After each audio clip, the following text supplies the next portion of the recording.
Video शुरू करने से पहले आप हमारे चैनल रहस्य टीवी इंडिया को नीचे दिए गए इस लाल बटन को दबा के सब्सक्राइब कर लें। साथ ही इस घंटे को भी क्लिक कर लें जिससे कि आप हमारे वीडियोस देख सकें सबसे पहले। दोस्तों, इस खूबसूरत दुनिया में हजारों अट्रैक्टिव टूरिस्ट डेस्टिनेशंस हैं जहां आप बिना किसी रोक टोक के जा सकते हैं। लेकिन ऐसी खूबसूरत दुनिया में ऐसी कुछ जगह हैं जहां आप किसी भी कीमत पे नहीं जा सकते। इन जगहों पे इंसानों के जाने पे पूरी तरह से पाबंदी लगाई गई है।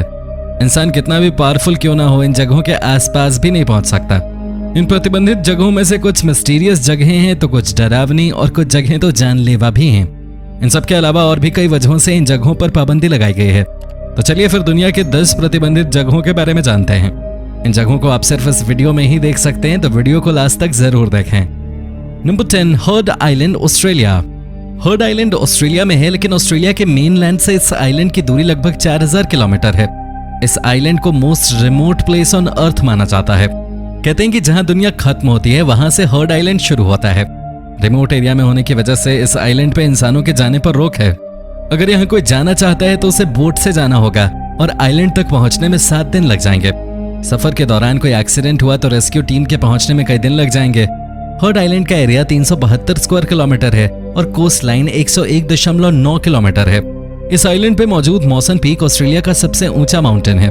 मॉसन पीक पर 2 एक्टिव वोल्केनोज भी हैं। इस आइलैंड पे सी बर्ड्स, सील्स और पेंगुइन्स काफी संख्या में पाए जाते हैं। नंबर 9, द ज़ोन रोग, फ्रांस। द ज़ोन रोग फ्रांस के नॉर्थ ईस्टर्न रीजन में है। इसे रेड जोन एरिया के नाम से भी जाना जाता है। 100 साल से भी ज्यादा समय से ये प्रतिबंधित एरिया है।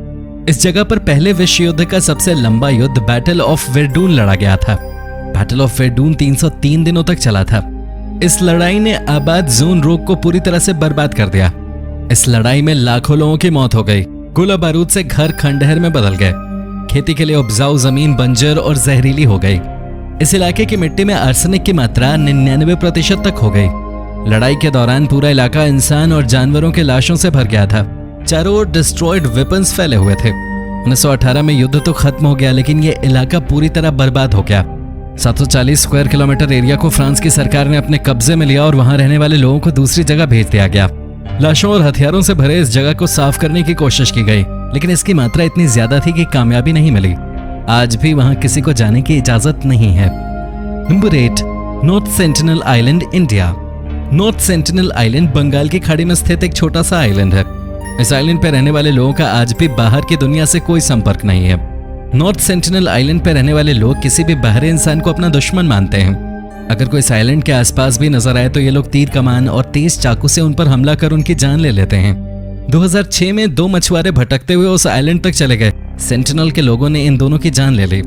2019 में एक अमेरिकी नागरिक चोरी छिपे इस आइलैंड पे पहुंच गया और नतीजा ये हुआ कि इसे भी अपनी जान से हाथ धोना पड़ा। भारत सरकार ने इस आइलैंड के आसपास जाने पर पाबंदी लगा रखी है। इस आइलैंड पे रहने वाले लोगों की संख्या लगभग 500 के आसपास है। इस आइलैंड पे रहने वाले लोगों का समूह दुनिया का इकलौता ऐसा समूह बचा है जो आज भी बाकी दुनिया से दूर है। Number 7, Fort Knox, USA.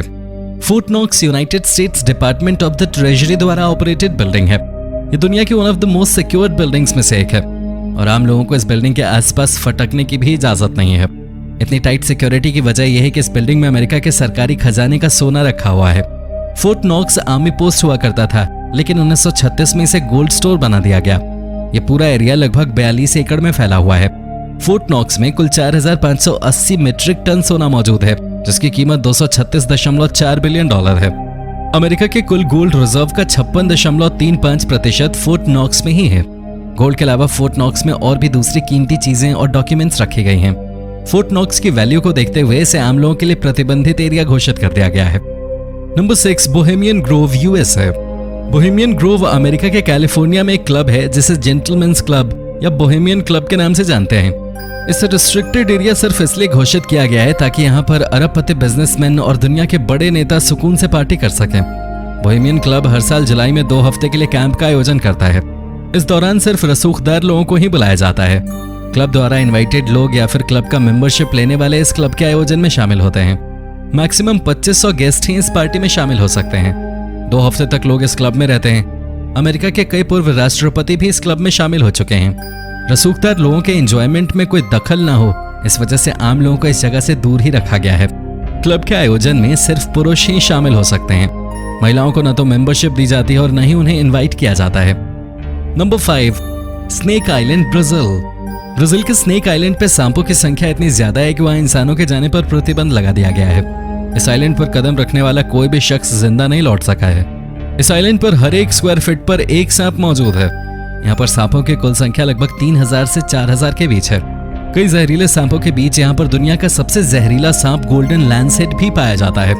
Golden Lancet snacks के काटने पर घंटे भर के अंदर इंसान की मौत हो जाती है। आखिरी बार जो शख्स इस आइलैंड पे गया था उसकी लाश अगले दिन उसकी नाव में मिली। स्थानीय लोगों का कहना है कि 1920 तक इस आइलैंड पे लोग रहते थे, पर वहां सांपों की संख्या काफी ज्यादा बढ़ने लगी, जिसके बाद लोगों ने आइलैंड को छोड़ दिया। Number 4, Mirny diamond mine, Russia. Russia के मिर्नी डायमंड माइन से हीरे की खुदाई 1957 से 2004 तक चली। इस दौरान 10 मिलियन कैरेट हीरे निकाले गए। 2004 में खदान को बंद कर दिया गया। हीरे की खुदाई के लिए यहाँ पर काफी गहरा गड्ढा खोदा गया था। गड्ढे की गहराई 525 मीटर और डायमीटर 1200 मीटर है। गहराई के हिसाब से दुनिया का चौथा सबसे गहरा गड्ढा है। 2009 में यहाँ फिर से अंडरग्राउंड माइनिंग शुरू हुई। अंडरग्राउंड माइनिंग शुरू होने के बाद इसे रिस्ट्रिक्टेड एरिया और नो फ्लाइंग जोन घोषित कर दिया गया। खदान के ऊपर से उड़ान भरते हुए हेलीकॉप्टर हादसे का शिकार हो सकते थे। खुदाई के कारण गड्ढे से निकलने वाली हवा गर्म जबकि ऊपर की हवा ठंडी होती है। इस कंडीशन में हेलीकॉप्टर के क्रैश करने की संभावना बढ़ जाती है। इसी वजह से इसे नो फ्लाइंग जोन में रखा गया है। Number 3, Poveglia, Italy. Poveglia island को इटली का सबसे भूतिया इलाका माना जाता है। यह आइलैंड वेनिस और लीडो के बीच स्थित है। 1379 तक यहाँ लोग रहते थे, लेकिन युद्ध की वजह से लोगों को यहाँ से पलायन करना पड़ा। लगभग 400 सालों तक खाली रहने के बाद 1776 में इसे प्लेग और दूसरी बीमारियों से इन्फेक्टेड लोगों के लिए क्वारंटीन सेंटर बना दिया गया। क्वारंटीन सेंटर में रहने वाले हजारों लोगों की मौत भी हुई। बाद में इसे मेंटल हॉस्पिटल बना दिया गया। मेंटल हॉस्पिटल बनने के कुछ साल बाद लोग इसे भूतिया आइलैंड मानने लगे। लोग इस आइलैंड से काफी ज्यादा डरने लगे। लोगों की डर को देखते हुए इस आइलैंड को 1968 में बंद कर दिया गया और वहां जाने पर भी पूरी तरह पाबंदी लगा दी गई। Number 2, Svalbard global seed vault. Svalbard global seed vault Svalbard archipelago island पर नॉर्वे और नॉर्थ पोल के बीच स्थित है। इस वॉल्ट में पूरी दुनिया के लाखों प्रजाति के पेड़ पौधों के बीज रखे हुए हैं।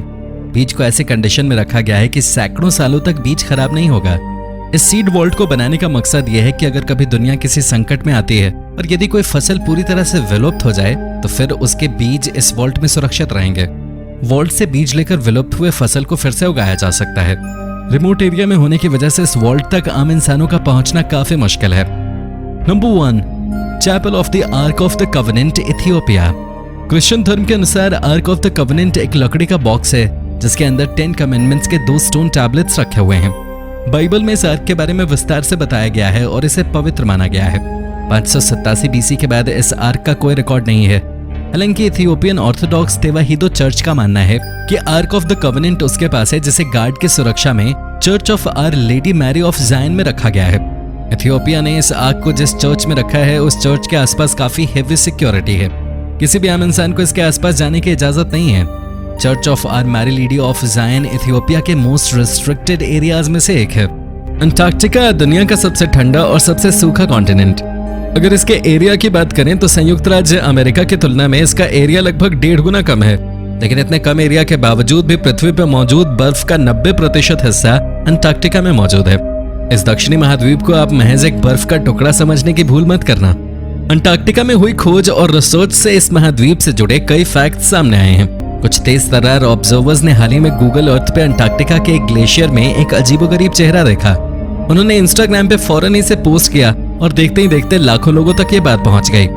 यूएफओ स्कैंडिनेविया अकाउंट से किए गए इस पोस्ट के बारे में ऑब्जर्वर्स बताते हैं कि ऐसा कुछ उन्होंने पहली बार देखा है। एक बंजर जमीन पे एक चेहरे की आकृति का दिखना वाकई में इस महाद्वीप की सबसे रोचक डिस्कवरीज में से एक है। इसकी हाई रेजोल्यूशन तस्वीर को देखकर आप भी हैरान हो जाएंगे।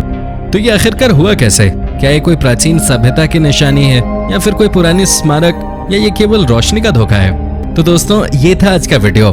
पसंद आया हो तो इसे लाइक और शेयर कर देना, और अगर आप हमारे चैनल पे नए हो तो इसे सब्सक्राइब करना मत भूलना। धन्यवाद।